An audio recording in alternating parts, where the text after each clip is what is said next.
brought a tear to my eye. That costume! The embellishments alone are damn ridiculous. If you know anything about burlesque, you know that costume right there. That's like $1,000 of rice. Holy shit. The robe with the canary, that robe is $1,000. That robe is over $1,000. You can get it on clearance for like $500. I was so honored. Like, oh my God, I got a piece of it. I'm holding it. Royalty. You have been blessed. You're welcome. Is everybody having fun? Are we getting a little looser? I'm surely loosening up. Thanks, India. Hey, girl. We're going to chat. In the meantime, we're going to take a brief intermission. But don't think that the fun stops just because we're taking a little break. I got something special for you. A local comedian who is up and coming. She is making huge waves in Winston-Salem. She is funny as fuck. Sorry, Mama said an F word. And she's going to make you laugh for the next 10 to 15 minutes, depending on how y'all act. If y'all sleep, just let us know. I'm trying to hurry. I know people got shit to do tomorrow. Sorry, I said an S word. Don't you go to sleep. It's not time yet. Don't you tap out. No, ma'am. Look at her face. She's like, here's your book, bitch. Manny's in charge of security in the door now. Yeah. Audrey, you're doing a fabulous job. Everybody take a bathroom break. Grab some more cocktails for sure. They have more champagne for the VIPs over there.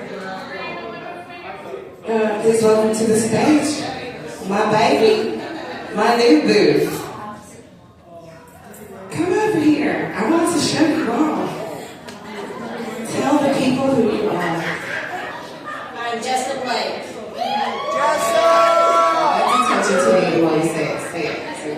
My name is Jessica Blake. It's just Jessica without the dick. And where are you from? I'm from Winston-Salem. Can Andy? This is obnoxious to my mom, but when I have some whiskey, I'm touching titties. And yours is fabulous, and I want you in my show. It's so cold outside. One of them fell off, so if you see a nipple on the ground, it's mine. And you'll know it's mine because it has like a little barbell in it that has ghosts on it because they're my booties. I see my puns are not appreciated. My name is Jessica Blake. It's just Jessica without the it. When I met Nikki, I was doing an open mic at The Wrong Number with Kyle, and I got off stage. She goes, "You're hired." I go, "What did I apply for?" Now I'm here. All right. So I feel like this dress was supposed to be given like disco ball, and I can't tell if it's given disco ball or baked tater. Either way, we're going to just roll with it. I know who I am. It's okay. Can we take a look at this jacket? I feel like Ice-T with titties. Like, it's my ego, y'all. It's just my ego, y'all. I'm just here to throw out some hot hots with the tatas tonight. I hope y'all are here with me. So let's just keep this on track here, alright? Usually when I come on stage, there's like music playing, and I always feel like I'm supposed to dance or something. But I'm so white, I don't even have circadian rhythm, so we're going to skip that. Who in here has a job? Give me a big ol' hell yeah. Who in here does not get paid enough for that job? Say hell yeah. I know, right? Like, I'm about to be out here doing some heinous shit for some money. I'm always contemplating being a stripper, which I feel like if I became a stripper, it would work out for me and the club. Like, as white as I am, like, put a black light on me, I'd make that bitch glow. They could write my ass off on taxes being eco-friendly. What a lot of people don't realize is the more of it you see, the wider it gets. It's like, by the time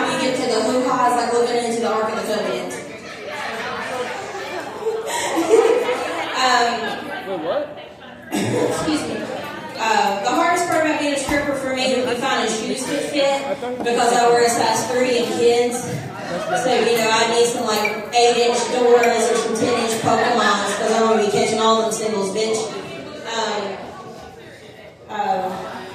I guess the updated version of this joke would be, I need to start being OnlyFans, which my fella's all for. He goes, you don't have parents, who cares who sees your butthole? I did do burlesque for a while. I was a burlesque dancer for a bit. I was doing stand-up comedy and burlesque at the same time, so I was known as Tits and Giggles. My burlesque name was Vesper Divana. Vespers are the last Christ in Catholicism. Divana is Elvira's mother's name, so kind of morbid, sexy, what I was going for, right? So I had that name for a bit, and it took me a couple months to realize that my initials are VD. So, my performances are contagious. I started doing, who here has been divorced? Hell yeah. Have y'all seen the return fees on a man these days? Like, I had to argue with the judge that it was damaged goods when I got it. They did not like that. I started doing stand-up comedy because my ex-husband told me I could. We have a tab. Yeah. So, once The house he is found out I fine was out here with slinging pineapple, giggles, he yeah. comes up to me, hey, don't be making no dick jokes about me. I told him, I was like, baby boy, you ain't got not one goddamn thing to worry about because you did not give me enough material. And if anybody ever tells me I do not have self-control, I have an ex-husband and he is still alive. You hear this accent? I come from a world where whatever's pissing off grandma was dinner that night. Mine's not. Hell yeah! But I was with her the entire night. I just want you to know.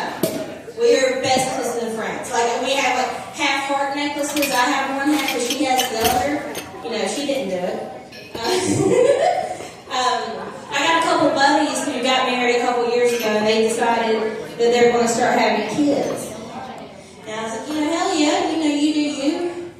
Quite frankly, the condom fairy has been very kind to me, so I'll get to replicate. My man knows if he puts a baby on me, I'll put us both out. So he holsters his weapon, I'll holster mine. But my friends are lesbians, so they decided to, go with donor sperm, which is all good, store-bought is fine. And one of my friends, he was asking, well, what other options are there for lesbians besides donor sperm? I was like, well, there's, you can adopt one, you can find one on Facebook, steal one, a soft smile and a how do you do. I can take any of you motherfuckers home. It doesn't really take that much. Like, there is free-range dick everywhere.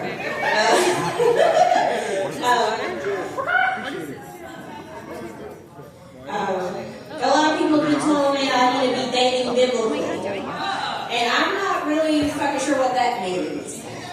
I didn't even get married biblically. I got married on a lake because I didn't want to get married on a church because my mother would catch on fire. And everybody's like, well, Tessa, what's your Christian name? If you knew my mother, you'd know I didn't have one. The first guy I had sex with after I got separated, he was this cute little 5'6", Puerto Rican boy with a shack-sized dick. And I was like, what in the fuck am I supposed to do with that? I was like, I'm going to have to fuck you in fractions. I'm going to have to ration this dick out for the week. This is unreasonable expectations of women.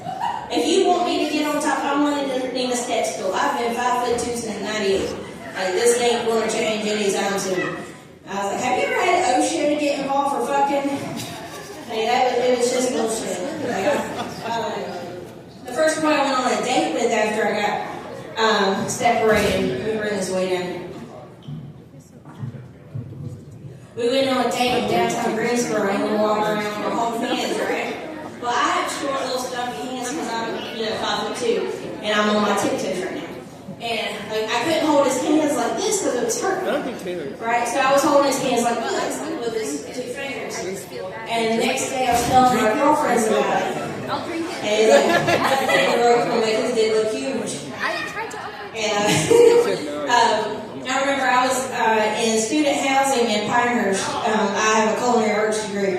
And I was working working at Pinehurst Golf Resort, and I had a roommate there, and my fella came to see me. He's doing yoga on the patio, and a pair of Timbs and a yellow Speedo. My roommate comes out of her room, screams bloody murder. That was the closest she'd ever been to a light table. He's over there scaring the white women at 7 o'clock in the morning, and we had to get her a drink for breakfast. Let's see, I don't like when young guys hit on me. I feel like I could have went to high school with your mama. That's not fun. I feel like you're going to wake up in the morning, I'm going to be making breakfast with her talking shit about who your real daddy is. And nobody wants to, I don't want to put him through that. I don't like when old guys hit on me because all of their profile pictures are taken from right here. I don't need to see all of your chins. That is unnecessary. I'm at the age where I need a deep, sensual massage that involves ice and hot. Have you ever used your vibrator to get the knots out of your shoulders? And then when you use it for its intended purpose, you didn't quite get all the ice and hot off of it? So you're in the shower, trying to wash off you while screaming bloody murder. While the cops knock on your door to do a wellness check because your neighbors thought you were being murdered. Okay, that was just me. That was just me.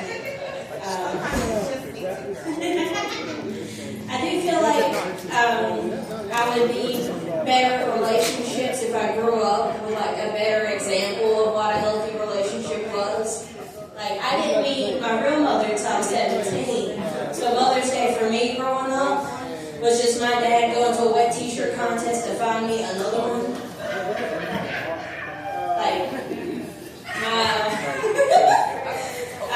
My grandpa went to prison one time for mailing his taxes back to his deceased wife number 2 and 3 couldn't get their out number. He shot me once. Has anybody here ever seen Monty Python and the Holy Grail? Alright, so at the end of the movie, the rabbit, the beast, kills everybody, right? Yeah. So I was about 12, 13 years old, and my grandpa was watching Monty Python partaking his favorite flavor, which was methamphetamines. And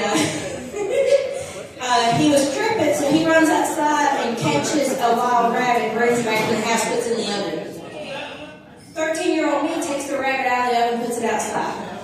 I turn around, Butch has a revolver in his hand. I was like, oh, fuck you, old crazy motherfucker. Where did you get a gun? So I had my arms up, and he lets one go. And it hits me right here. It takes out a good chunk of my ribs, solid flesh wound. I get back up, go in the house, he's passed out. I take the gun apart, and I go to my dad, hey, TR, I need to go to the hospital. I need an adult. He goes, what happened? I was like, Butch just shot me. He goes, he did not. I was like, bullshit, I'm bleeding. So he opens up his bedroom door just enough to give me Neosporin and a gauze pad. And I walked off a gunshot wound. So it is a motherfucker to get me to go to a doctor. I just got over bronchitis. And my boyfriend, he comes from a family of doctors, right? Any family event he goes to, there's doctors there, and anytime you go to a mine, there's a raid and SWAT teams, and at least 4 people who've stolen some catalytic converters. I don't know how far I've gone. If you don't give me a light, I will never shut up. I need you to know that. This is the only way I can get people to listen to me. I'm in the alpha right now. I have a microphone. But I was sick with bronchitis, and I told my man, I was like, hey, I'm sick, I need you to go give me some medicine. So he pulled some stuff out of the cabinet that his mama had. It was some pills that tasted like chicken seasoning and a mouth spray that kept tasting like concentrated forest. And I was like, no, I need real drugs. I need things that the word spore is involved. I need something from a man in a trench coat. I need something that is not FDA approved. The first time I ever had bronchitis. And my mom gets bronchitis every year like clockwork. So I messaged everybody. I was like, if this kills me, I want all of my student loans forwarded to my mother. This is my dying wish, is I just want her day to be fucked up. What else? But growing up, like, I was raised by a herd of felons and a gaggle of church bitches. So sometimes I just don't know how to act right in certain situations. Like, his family's like all loving and caring, and I don't know how to deal with that. And like, I have an uncle who one year, he was very convinced that he bought a mastiff puppy from somebody in a Walmart parking lot. He brings it home, and he's got the goddamn thing on a little harness and everything. He runs it into Thanksgiving. We had to call a wildlife society to come get it because my dumbass uncle bought a bear cub. Mind you, he is also the uncle that went to jail for robbing a store with a stick. Just so you know, gun gets stick every time, so I do not recommend that. I have an aunt who had a baby/bridal shower. She had a midlife crisis. She got married, pregnant, divorced, remarried, and 2 kids within a 4-year period. I'm going to take this off. This caught her in 2 rats, make a little big old stocking. Thank you. You may not see her again. I feel like I need a bigger hat with that jacket and like 4 bitches. Like that is who I am now. I know. I'm going to just go home and slap my man for the shit out of him. This is what you get for not washing the goddamn dishes, bitch. I'm just going to be in the house like a pimp named Slickback. Say the whole goddamn thing.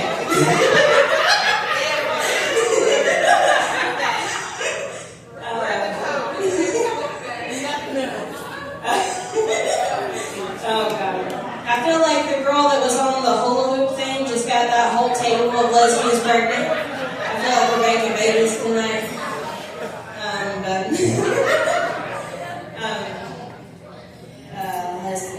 I think I have talked enough for tonight. I think she just gave me the light. I'm going to give this microphone back. I hope you guys have a wonderful night. Enjoy your show. I sell merch. Tip your waitresses and your bartenders. Thank the Crooks Band for being out here and be nice to all the girls. The rule is don't touch the girls. Also, don't touch the comedians because I have PTSD and there's a knife in my boot. Here is Miss Nikki back. Thank you, darling. Please keep it going for the amazingly talented Miss Jessa Blake.